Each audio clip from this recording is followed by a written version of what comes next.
scriptures would declare to you and to me that underneath all of the pain is a promise that God refuses to go back on.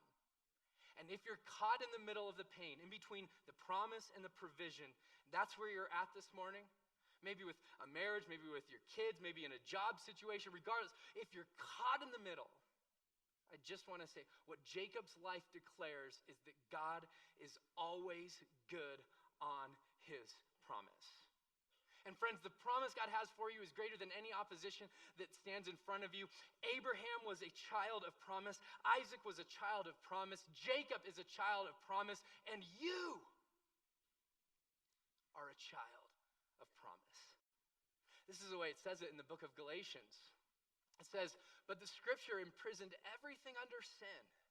So this is Paul writing to the church at Galatia, saying, listen, everything was broken and everything was bound under sin and evil, so that the promise by faith in Jesus. So that's how you step into the promise of God, friends. That's how you become a part of the promise. That's how you take hold of the promise. By faith in Jesus might be what? Given to those who what? Who believe. The book of Galatians chapter 4 verse 28 would say, we are children of promise. Well, what does that mean? That means that our lives have been redeemed by the grace and mercy of God.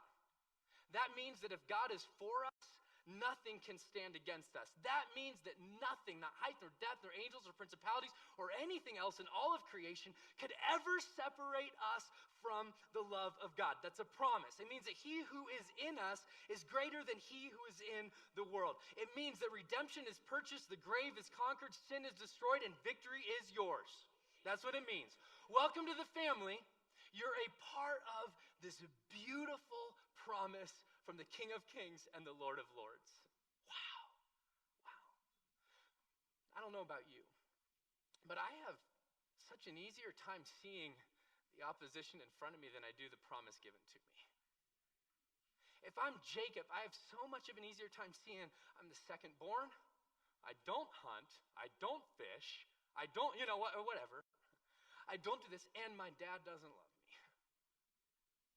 But man, what Jacob's life testifies of and what God's grace drenches us in is the reality that regardless of what stands in front of you, God's promise for you is greater, it's stronger, it's bigger, and whatever gets your focus will determine your foundation.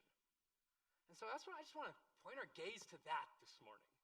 I want to build on that, on Christ the solid rock. I want to stand. He is the promise that we step into by faith, and it shapes our lives, friends. It's that same promise that Jacob had, where God took all the different pieces, all the disconnected dots, all the shady dealings and the squanderings and the cheating and the failure, and he wove it into this story that in the end declared his glory.